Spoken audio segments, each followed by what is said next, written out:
Hello and welcome to all of you. मैं सल दीपक देवांगन। आज मैं आपके सामने एक और नए वीडियो के साथ पेश हूँ, जिसमें आज हम लोग पढ़ने वाले हैं एड्रिनल ग्लैंड के ऊपर। जो हमारा वीडियो सीरीज चल रहा है उसमें एड्रिनल ग्लैंड की हम आज पढ़ने वाले हैं जोना ग्लोमेरुलोसा के बारे में। आज हम पूरा डिटेल में पढ़ेंगे कि जो है कॉर्टेक्स रीजन, इसके दो रीजन होते हैं। पहला जो रहता है उसको बोलते हैं हमारे पास कॉर्टेक्स रीजन, दूसरा रहता है इसमें मेडुला रीजन। दोनों रीजन आपको यहाँ पर शो हो रहा है।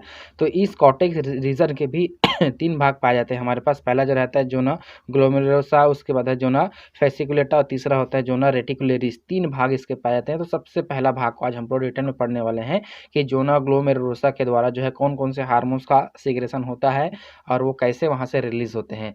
तो आप हमारे चैनल पे नए हैं तो हमारे चैनल को सब्सक्राइब करें, लाइक करें, शेयर करें, ताकि ज़्यादा से ज़्यादा लोगों तक वीडियो हमारे पहुंचे और उनको इनका लाभ मिल सके। आज की इस वीडियो में हम पूरा डिटेल में देखेंगे। ऐसा वीडियो आपको और किसी दूसरे चैनल पे देखने को नहीं मिलेगा। अगर मिल गया तो मैं वीडियो डिलीट कर दूँगी, इतना चैलेंज आपको मैं दे सकता हूँ और पूरा डिटेल वीडियो इसमें मिलेगा।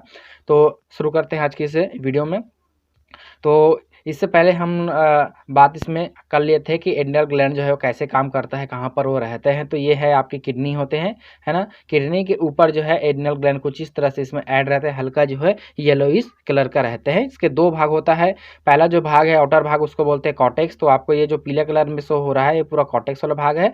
और अंदर का भाग इसको बोलते हैं मेडुला, जो कि आपको रेड कलर में यहाँ पर शो हो रहा है, वो उसको बोलते हैं मेडुला। ठीक है। उसके बाद जो है अगर हम जो इसका कॉर्टेक्स वाला रीजन इसको देखें, तो कॉर्टेक्स वाला जो रीजन उसमें तीन भाग आपको मिलेगा, जोना ग्लोमेरुलोसा, जोना फेसिकुलेटा और जोना जो है रेटिकुलरिस। तीन भाग आपको देखने को मिलेगा। पहला और यहाँ तक जो है इसमें दूसरा, और यहाँ से लेकर ये जो है वो तीसरा। तो तीन भाग आपको देखने को मिलेगा। तो आज हम इसमें पढ़ेंगे पहला भाग को। तो इसमें हमने पूरा नोट्स भी है और हमारे पास फ्लो चार्ट भी है।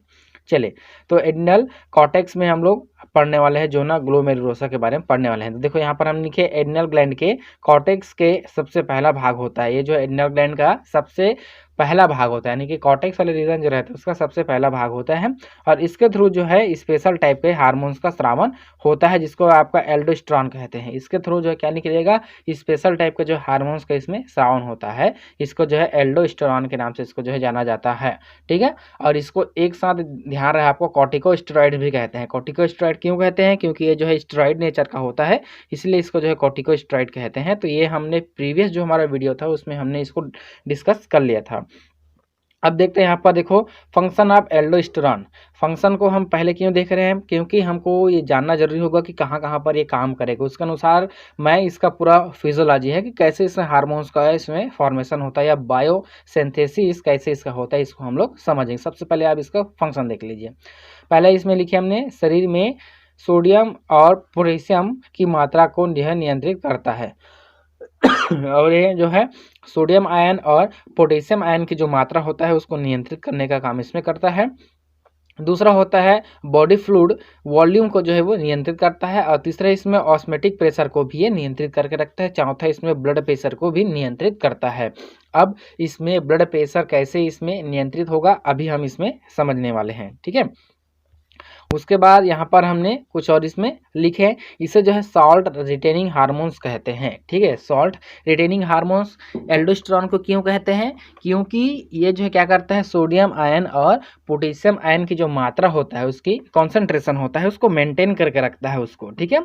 और ये जो एल्डोस्टेरोन यहाँ पर पाया जाता है, तो इस एल्डोस्टेरोन का भी नियंत्रण जो है किसके थ्रू होगा? तो ये जो है देखो यहाँ पर हम लिखे एल्डोस्टेरोन का जो है नियंत्रण रास के थ्रू होता है। रास सिस्टम जो हमारे पास पाए जाते हैं उसके थ्रू होता है। अब रास का फुल फॉर्म क्या होता है? रेनिन और है एंजियोटेंसिन एल्डोस्टेरोन सिस्टम। ठीक है। रास का फुल फॉर्म क्या होता है? Renin angiotensin aldosterone system. ये जो है कहाँ पर आपको पढ़ने को मिलेगा? Excretory system. जब हम किडनी पढ़ाएंगे आपको, किडनी की स्ट्रक्चर एंड जो है नेफ्रॉन की पूरा हम उसमें स्ट्रक्चर जब पढ़ेंगे तब आपको इसमें समझ आएगा कि रास जो सिस्टम है वहाँ पर कैसे इसमें काम वो करता है। ठीक है। अब देखो यहाँ पर हमने लिखे रेगुलेशन ऑफ रास सिस्टम। इस रास सिस्टम का रेगुलेशन कैसा होता है, इसका नियंत्रण कैसे करते हैं? तो देखो, जब शरीर में ग्लोमेरुलर ब्लड फ्लो और ग्लोमेरुलर ब्लड प्रेशर व जीएफआर का मतलब होता है ग्लोमेरुलर फिल्ट्रेशन रेट कम हो जाता है। ठीक है। क्या कहा हमने यहाँ पर कि देखो यहाँ पर ग्लोमेरुलर ब्लड फ्लो एंड जो है ग्लोमेरुलर ब्लड प्रेशर, ठीक है, और ग्लोमेरुलर फिल्ट्रेशन रेट अगर कम हो जाए वहाँ पर, तब क्या होगा, जक्स्टाग्लोमेरुलर सेल, ठीक है, जक्स्टाग्लोमेरुलर सेल कहाँ पर पाए जाते हैं, आपके जो नेफ्रॉन होता है वहाँ पर ये जो है पाया जाता है। जक्स्टाग्लोमेरुलर सेल एक्टिवेट हो जाता है और जो है ये रेनिन का स्रावन करेगा, ठीक है। तो रेनिन के स्रावन होने से क्या होगा, हमारे पास ये पाया जाता है एंजियोटेंसिनोजेन।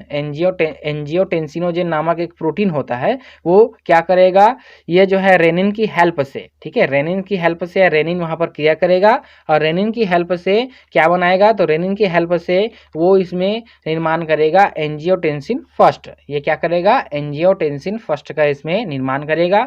और ये जो एंजियोटेंसिन फर्स्ट है वो सेल्फ से ही ऑटोमेटिकली जो है एंजियोटेंसिन सेकंड का इसमें जो है निर्माण करके वो दे देता है, ठीक है। और ये जो एंजियोटेंसिन हमारे पास जो सेकंड होता है, ठीक है, एंजियोटेंसिन जो सेकंड है वो क्या करेगा, तो यहाँ पर हमने लिखे हैं, देखो एंजियोटेंसिन सेकंड जो है पावरफुल वैसो कंट्रिक्टर है, जो कि वेसल्स के जो डायमीटर होता है उसको कम करने का काम करता है। जो एंजियोटेंसिन सेकंड होता है वो पावरफुल वैसो कंस्ट्रिक्टर होता है, जो कि क्या करेगा, वेसल्स के डायमीटर को कम करने का काम करता है, जिसके कारण जो है ग्लोमेरुलर ब्लड फ्लो GFR इसमें बढ़ जाता है। देखो क्या होगा, उसमें उसका जो वेसल्स रहेगा, है ना, वेसल्स जहाँ से ब्लड फ्लो आ रहा है, यहाँ से ब्लड आ रहा है किसके लिए, फिल्ट्रेशन के लिए, तो अगर वो कंस्ट्रिक्ट हो जाएगा यानी कि वो सिकुड़ जाएगा, तो सिकुड़ने से उसका जो प्रेशर होगा वो क्या हो जाएगा, ज़्यादा हो जाएगा, है ना। तो ज़्यादा होने के कारण जो है उसमें क्या हो जाएंगे, क्या हो जाएगा, उसका फिल्ट्रेशन रेट जो है इसमें बढ़ जाएगा। साथ साथ यहाँ पर हमने लिखे एंजियोटेंसिन सेकंड जो है एड्रिनल कॉर्टेक्स को जो है प्रेरित करता है। एंजियोटेंसिन सेकंड जो रहता है वो एड्रिनल कॉर्टेक्स को जो है वो प्रेरित करता है और एड्रिनल कॉर्टेक्स जो है एल्डोस्टेरोन का स्रावन इसमें जो है वो करता है, ठीक है, एल्डोस्टेरोन का इसमें क्या करेगा, स्रावन इसमें जो है वो करेगा, ठीक है। तो पूरा हम इसमें अब पढ़ेंगे फिजियोलॉजी को, अब इसमें हम समझने वाले हैं कि कैसे इसमें जो है वो एक्टिविटी इसमें होगा, ठीक है। तो ये जो है आपका देख सकते हैं इसमें ट्रांसवर्स सेक्शन भी हम आपके लिए लेकर आए हैं। सबसे ऊपर की तरफ पाया जाता है कैप्सूल होता है, उसके बाद कॉर्टेक्स रीजन एंड देन जो है मेडुलर रीजन, और इसको ये लिखा है यहाँ पर माइक्रोस्कोपिक सेक्शन। तो इसमें देख सकते हैं जोना, ग्लोमेरुलोसा, फेसिकुलेटा, रेटिकुलरिस एंड जो है लास्ट में मेडुला, ठीक है। तो आपको ये सब कुछ अलग अलग इसमें शो हो रहा है। अब यहाँ पर हम इसमें समझने का कोशिश में करेंगे कि कैसे इसमें जो है वो होगा, यानी कि कैसे वहाँ से वो जो है इसमें होता है। तो सबसे पहले थोड़ा इसको हम समझ लेते हैं, यहाँ पर हम इसको थोड़ा सा बड़ा कर देते हैं। देखो ये हमारे पास क्या होता है, ये है ब्लड स्ट्रीम हो गया आपके, ठीक है, ब्लड वेसल्स हो गया, ये पूरा क्या हो गया, ये वो आपका ब्लड वेसल्स हो गया। तो ब्लड वेसल्स में क्या होता है, ACTH हमारे पास जो है वो हार्मोन्स पाए जाते हैं, ठीक है, ACTH हमारे पास जिसमें हार्मोन्स होते हैं एडिनो कॉर्टिकोट्रॉपिक हार्मोन्स, ठीक है। क्या नाम हमने बोला अभी, एडिनो कॉर्टिकोट्रॉपिक हार्मोन जो है पाया जाता है। अगर इसका लेवल अगर कम हो जाता है, इसका लेवल अगर कम हो जाएगा, तो कम हो जाने के बाद ये जो है सीधा सिग्नल किसको देगा, हाइपोथैलेमस को देगा। तो ये जो बना हुआ है ये पूरा क्या है, हाइपोथैलेमस है। तो हाइपोथैलेमस को जब इसका सिग्नल मिलता है, तो हाइपोथैलेमस को सिग्नल मिलने के बाद क्या करेगा, हाइपोथैलेमस जो है सीधा सा पिट्यूटरी ग्लैंड को जो है इसमें सिग्नल देगा, ठीक है। पिट्यूटरी ग्लैंड के जो इंटीरियर भाग होता है वहां से इसको सिग्नल देगा और वहां से जो है ACTH का इसमें फॉर्मेशन होगा, और ये जो ACTH है कहाँ पर जाएगा, फिर से ब्लड स्ट्रीम में जो जाएगा और अपनी एक्टिविटी को करेगा। तो ये एक्टिविटी अपना कैसे करेगा, इसको अभी समझने के लिए हमारे पास इसमें फ्लो चार्ट को मैंने अभी बनाया हूँ, ठीक है। देखो सबसे पहले क्या हो गया, हमारे पास ब्लड स्ट्रीम हो गया। अभी जो डायग्राम में हम थोड़ा देर समझे वही, तो ब्लड स्ट्रीम हो गया। तो अब ब्लड स्ट्रीम में जो है क्या हो गया, ACTH की जो मात्रा है एडिनो कॉर्टिकोट्रॉपिक हार्मोन जो रहता है उसकी मात्रा अगर वहाँ पर कम हो गया, तो कम होने के बाद कहाँ पर जाएगा, उसका स्टिमुलेशन सीधा से हाइपोथैलेमस में जाएगा। और ये जो हाइपोथैलेमस होता है वो कहाँ पर, हाइपोथैलेमस में स्पेशल प्रकार की इसमें न्यूक्लियस होता है जिसको बोलते हैं PVM न्यूक्लियस, यानी कि जिसका नाम है पैरा वेंट्रिकुलर न्यूक्लियस। इस पर जो है इसका स्टिमुलेशन जाएगा, सिग्नल जाएगा, और यहाँ से क्या निकलेगा, कॉर्टिकोट्रॉपिक रिलीजिंग हार्मोन्स निकलेगा, ये है CRH, ठीक है। तो कॉर्टिकोट्रॉपिक रिलीजिंग हार्मोन्स निकलेगा। तो आप लोगों ने बहुत बार इसमें पढ़े होंगे कि हाइपोथैलेमस के द्वारा कॉर्टिकोट्रॉपिक रिलीजिंग हार्मोन्स निकलता है, लेकिन कहाँ से निकलता है, तो पैरा वेंट्रिकुलर न्यूक्लियस के द्वारा वो जो है वो निकलता है, ठीक है। पैरा वेंट्रिकुलर न्यूक्लियस जो है कि ये जो है वो CRH का यानी कि कॉर्टिकोट्रॉपिक रिलीजिंग हार्मोन्स के इसमें श्रावण करेगा, और ये कहाँ पर जाएंगे, एंटीरियर पिट्यूटरी ग्लैंड पर जाएगा, ठीक है। पिट्यूटरी ग्लैंड जो रहते हैं उसके इंटीरियर भाग पर जाएंगे, इंटीरियर पार्ट्स पर जाएगा, और ये इंटीरियर पार्ट्स पर जाने के बाद जो है वहाँ पर एक स्पेशल टाइप के सेल्स और पाए जाते हैं जिसको बोलते हैं कॉर्टिकोट्रॉप सेल्स कहते हैं, ठीक है, या कॉर्टिकोट्रॉप्स कहते हैं। तो कॉर्टिकोट्रॉप्स के थ्रू क्या निकलेगा, एडिनोकॉर्टिकोट्रॉपिक हार्मोन्स इसमें जो है वो निकलता है, एसीटीएच के इसमें फॉर्मेशन होता है। और एसीटीएच का फॉर्मेशन होने के बाद वो तो अपने पास उसको रखेगा नहीं, वो कहाँ पर जाएगा, ये जाएंगे आपके ब्लड सर्कुलेशन में जाएगा और ब्लड सर्कुलेशन में जाने के बाद यहाँ से कहाँ जाएगा, ये इसका अपने टारगेट ऑर्गन है, जहाँ उसको एक्टिविटी शो करना है वहाँ पर जाएंगे, तो टारगेट ऑर्गन में जाएंगे। तो इसका टारगेट ऑर्गन क्या है, एड्रिनल ग्लैंड। एड्रिनल ग्लैंड का कौन सा भाग है, जोना ग्लोमेरुलोसा। कौन सा भाग इसका, जोना ग्लोमेरुलोसा में जाएगा। और यहाँ से कहाँ जाएंगे, वो मिनरेलोकॉर्टिकॉइड्स में जाएगा। और मिनरेलोकॉर्टिकॉइड्स में जाने के बाद जो है एल्डोस्टेरोन का फॉर्मेशन इसमें जो है वो होगा आगे। तो अभी हम इसकी जो है फिजियोलॉजी को थोड़ा सा इसमें अब समझेंगे, इसमें कैसे वो जो है एक्टिविटी अपना शो इसमें करेगा। ठीक है, तो जो है अब देखो, ये हमने यहाँ पर एक जो है सेल्स को कट करके हमने इसमें शो किए हैं, जोना ग्लोमेरुलोसा को हमने इसमें कट किए हैं कि कैसे उसमें एक्टिविटी उसमें जो है वो होगा। तो उसके एक्टिविटी को समझने के लिए हमने ऐसा लिए हैं। तो ये है उसका जो है मेम्ब्रेन हो गया, ये उसका क्या हो गया, मेम्ब्रेन हो गया। ये पूरा बाहर का क्या हो गया, उसका मेम्ब्रेन। किसका मेम्ब्रेन है, जोना ग्लोमेरुलोसा के इसमें जो है वो मेम्ब्रेन है। तो इसके मेम्ब्रेन के ऊपर जो है कुछ रिसेप्टर्स पाए जाते हैं। ठीक है, इसके जो मेम्ब्रेन होते हैं उसके ऊपर क्या पाए जाएंगे, कुछ इसमें रिसेप्टर्स होते हैं। बिना रिसेप्टर के उसको कैसे वो रिसीव करेगा, जो भी वहाँ पर सिग्नल आएगा उसको रिसीव कैसे करेगा, तो उसको रिसीव करने के लिए वहाँ पर क्या पाए जाते हैं, कुछ रिसेप्टर्स इसमें जो है वो प्रेजेंट होता है। तो ये जो रिसेप्टर्स है वो कैसे एक्टिविटी करेगा, अभी हम इसको जो है वो समझने का कोशिश में करेंगे, कैसे कैसे उसमें रिसेप्टर उसका ऊपर जो है काम करते हैं। देखो, दो टाइप की इसके हमारे पास जो है रिसेप्टर्स पाए जाते हैं। पहला जो रहता है वो रहता है आपका एक्स्ट्रा सेलुलर रिसेप्टर, और दूसरा रहता है इंट्रा सेलुलर रिसेप्टर्स कहते हैं। ठीक है, तो दो टाइप के हमारे पास इसमें रिसेप्टर्स पाए जाते हैं। तो हमको अलग अलग दोनों इसमें रिसेप्टर अभी पढ़ने को मिलेगा। देखो, अगर वो सेल जो हमारे पास ये जो मेम्ब्रेन है उसके ऊपर की तरफ अगर कोई रिसेप्टर होते हैं तो उसको बोलते हैं एक्स्ट्रा सेलुलर रिसेप्टर्स कहते हैं। ठीक है, और अगर कोई अंदर की तरफ है तो उसको बोलते हैं इंट्रा सेलुलर रिसेप्टर्स के नाम से उसको जो है वो जाना जाता है। ठीक है, तो ये जो रिसेप्टर्स हैं, तो ये रिसेप्टर्स भी हमारे पास बहुत इंपॉर्टेंट रोल इसमें प्ले वो करेगा, क्योंकि बिना रिसेप्टर्स के तो इसका कोई भी काम यहाँ पर होने वाला नहीं है। ठीक है, चलिए अब उसके बाद यहाँ पर हम इसमें समझते हैं इसका रिसेप्टर कैसे इसमें जो है वो एक्टिविटी अपना शो करेगा।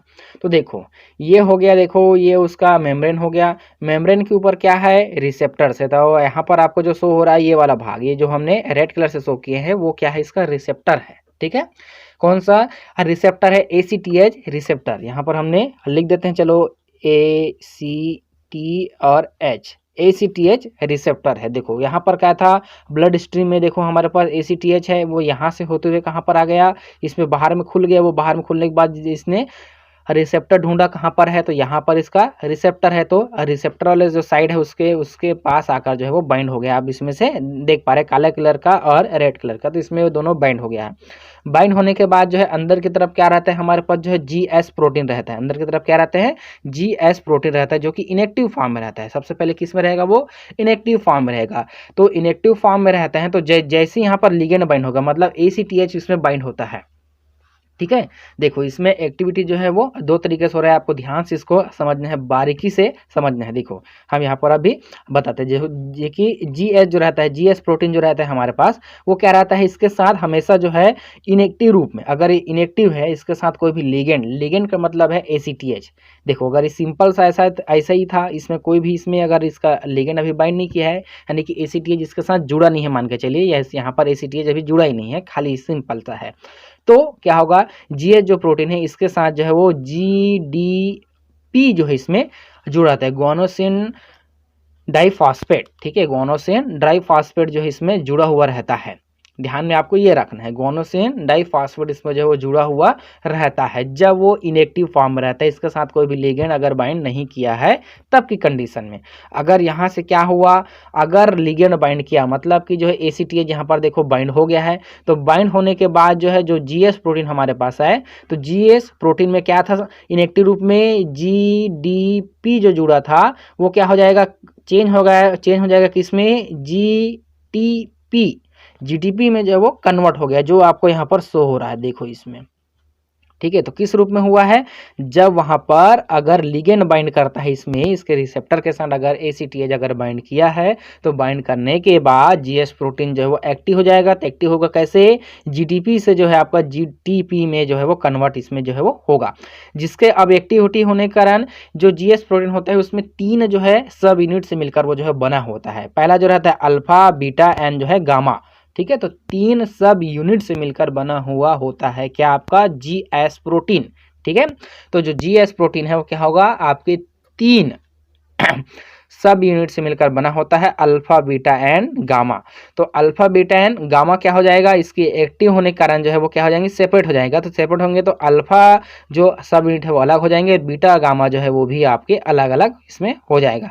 तो क्या करेगा, जो ये जो अल्फा सब यूनिट है, तो ये जो मेम्ब्रेन होता है सेल, इसका जो मेम्ब्रेन है इस पर एक साइड पाया जाता है एडिनाइलेज साइक्लेस, ठीक है, एंजाइम होते हैं, या प्रोटीन आप इसमें से बोल सकते हैं, प्रोटीन भी इसमें बोल सकते हैं और इसका एंजाइम भी बोल सकते हैं। तो एडिनाइलेज साइक्लेस नामक एक जो है इसमें यहाँ पर पाया जाता है, एंजाइम पाए जाते हैं। तो ये एंजाइम को क्या कर देगा, ये अल्फा जो सब यूनिट है उसको एक्टिव कर देगा, ठीक है। क्या बोला मैंने अभी, देखो जब इस पे GS प्रोटीन के साथ जो है लिगेंड जुड़ा तो किस में चेंज हो गया, वो 3 सब यूनिट में जो है वो डिवाइड हो गया, डिवाइड हुआ देखो अल्फा में, बीटा एंड गामा में।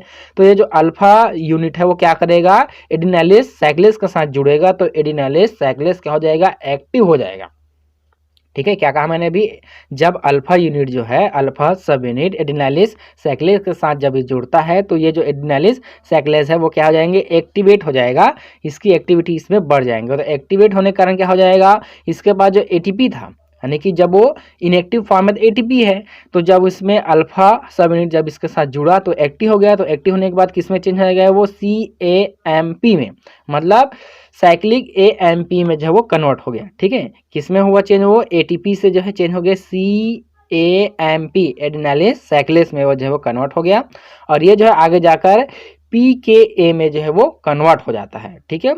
जो हमारे पास साइक्लिक AMP रहता है वो आगे जाकर क्या बनाएगा, PKA का निर्माण इसमें जो है वो कर देते हैं, जिसको बोलते हैं हमारे पास जो है प्रोटीन काइनेस A के नाम से भी इसको जानते हैं, ठीक है।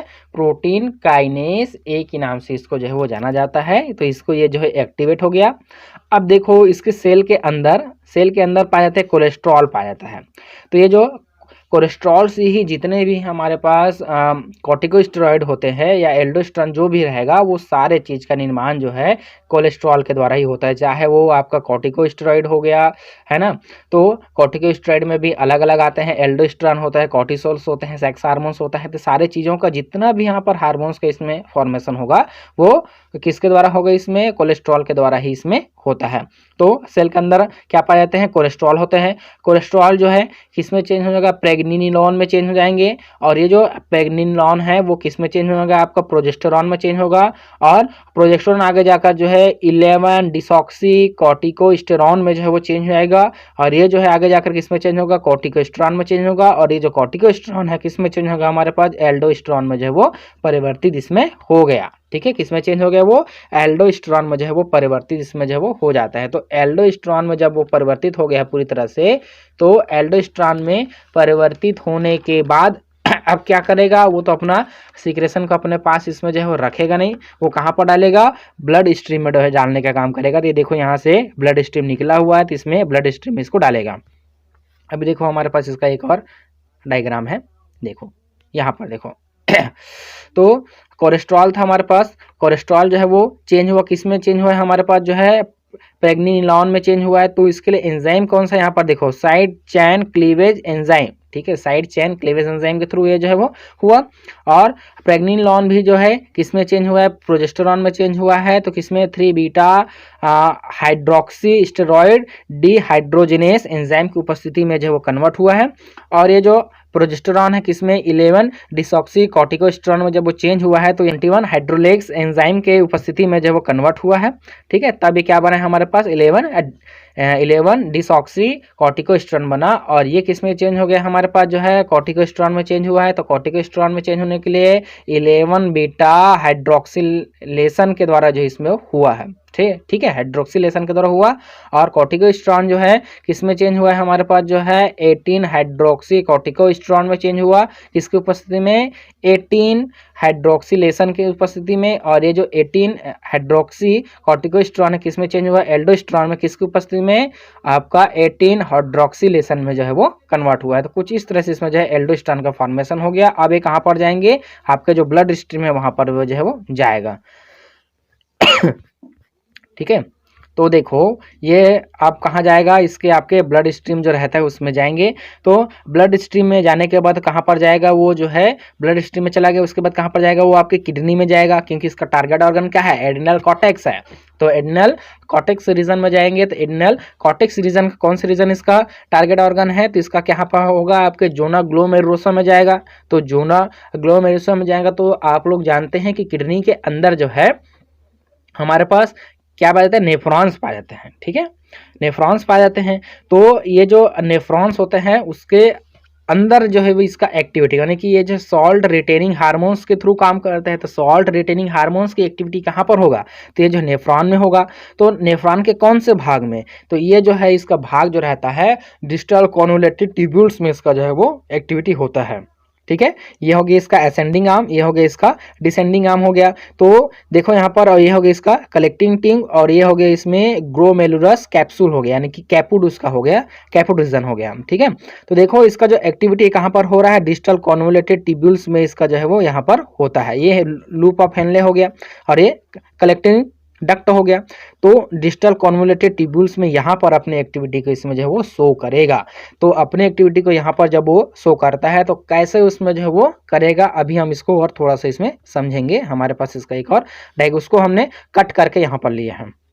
देखो डिस्टल कॉन्वोलेटेड जो है ट्यूब्यूल्स होते हैं, जिसको हम शॉर्ट में लिखे हैं डीसीटी, इसको हमने कट किया है और कट करने के बाद जो हमने इसको लिया है। तो देखो हमने एक छोटा सा उसका सेल्स ले लिया, छोटा सा इसमें जब हमने सेल्स लिया तो यहाँ पर आपको शो हो रहा होगा रिसेप्टर। देखो हमने जब स्टार्ट किए थे तभी मैंने आपको बताया था दो तरह के रिसेप्टर होते हैं, एक्स्ट्रा सेलुलर एंड जो है इंट्रा सेलुलर। तो देखो सबसे पहले जो था जोना ग्लोमेरुलोसा, वहां पर क्या था, एक्स्ट्रा सेलुलर रिसेप्टर, लेकिन यहाँ पर क्या पाएंगे, इंट्रा सेलुलर रिसेप्टर होते हैं। इसके जो साइटोप्लाज्म होता है वहां पर रहते हैं। तो इसको बोलते हैं मिनरेलोकॉर्टिकॉइड्स रिसेप्टर्स बोलते हैं। इसको क्या बोलते हैं, मिनरेलोकॉर्टिकॉइड्स रिसेप्टर्स कहते हैं। अब एल्डोस्टेरॉन का श्रावण यहाँ पर हो गया है। अब एल्डोस्टेरॉन आपका कहाँ पर जुड़ेगा, मिनरेलोकॉर्टिकॉइड्स रिसेप्टर्स के साथ जिसमें जो है जुड़ा है, यानी कि मिनरेलोकॉर्टिकॉइड्स के साथ जो है क्या जुड़ा, आपके एल्डोस्टेरॉन जिसमें जो है वो जुड़ा है। अब ये जो है इसके अंदर क्या पाते हैं, न्यूक्लियस होगा। ये जो सेल्स है ना, हमने एक सेल्स को उठाए हैं, तो सेल्स के अंदर क्या पाते हैं, न्यूक्लियस होता है। न्यूक्लियस के अंदर डीएनए होते हैं। तो डीएनए के अंदर जो है वो जाएगा और डीएनए के अंदर जो है वो चला जाता है। ठीक है, तो डीएनए के अंदर जब उसमें जाएगा तो जिसमें जो स्पेशल टाइप का जो जीन होता है उसको एक्सप्रेस करता है। डीएनए के अंदर जो क्या होते हैं, जीन्स होते हैं, ग्रुप ऑफ जीन्स होते हैं। तो कुछ स्पेशल टाइप के जीन होते हैं, उसको क्या करेगा, एक्सप्रेशन करेगा। तो यहाँ से जो है 3 जीन होते हैं उसका जो है एक्सप्रेशन करते हैं, जिसका जो है आपका 3 प्रोटीन का फॉर्मेशन इसमें जो है वो होता है। 3 प्रकार के जो प्रोटीन होते हैं उसका फॉर्मेशन इसमें जो है वो होता है ना। तो यही जाकर आगे क्या करेगा, कुछ जो है इसमें चैनल्स के इसमें फॉर्मेशन वो करता है। पहला जो रहता है हमारे पास इसमें देखो सोडियम चैनल, और दूसरा होता है इसमें पोटेशियम चैनल। लेकिन 3 प्रोटीन यहाँ पर जो है निर्माण हुआ है। पहला हो गया ये, दूसरा और ये जो है आपके तीसरा। ठीक है, तो इसमें 3 जो है प्रोटीन के इसमें फॉर्मेशन करेगा। पहला जो रहता है हमारे पास जो सोडियम चैनल, और दूसरा में होता है पोटेशियम चैनल। ये क्या करता है, जो हमारे पास जो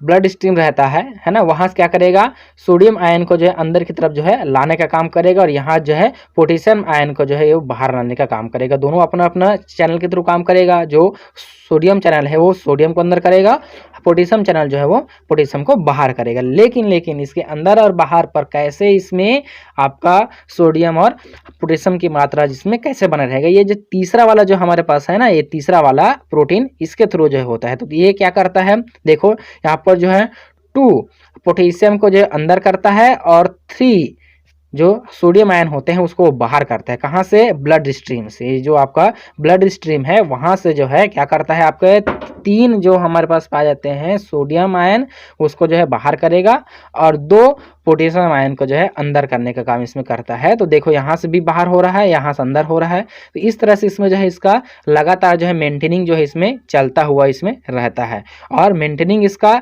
चलता है जिसके कारण से इसमें ब्लड प्रेशर हो गया या ऑस्मोटिक प्रेशर हो गया, इन सब का जो है रेगुलेशन वो जो है वो करता है। इसको हमने अभी स्टार्टिंग में ही आपको मैंने बताया था कि कैसे इसमें जो है रेगुलेशन होता है। तो कौन कौन सी चीज़ का ये रेगुलेशन कर रहा था। तो रेगुलेशन के लिए यहाँ पर आप देख सकते हैं शरीर में सोडियम एंड पोटेशियम आयन की मात्रा को नियंत्रित करता है। बॉडी फ्लूइड जो है वॉल्यूम उसको भी नियंत्रित करता है। अगर सोडियम एंड पोटेशियम आयन को अगर सही से वो मेंटेन नहीं कर पाएगा तो उसकी मात्रा जो है इसमें वृद्धि हो जाएगा। ठीक है, इसके कारण से आपका जो देखो ऑस्मोटिक जो प्रेशर होता है उसको भी ये नियंत्रित करता है, साथ ही इसमें ब्लड प्रेशर की मात्रा को भी नियंत्रित करता है कि आपके ब्लड में जो sodium ion and potassium ion की मात्रा जो है वो कैसे है, कितनी मात्रा में है, उसको यही नियंत्रित करके इसमें रखता है। आई होप आज का जो हमारा वीडियो आपको पसंद आया होगा, तो देखते रहे हमारा यूट्यूब चैनल। धन्यवाद, थैंक यू।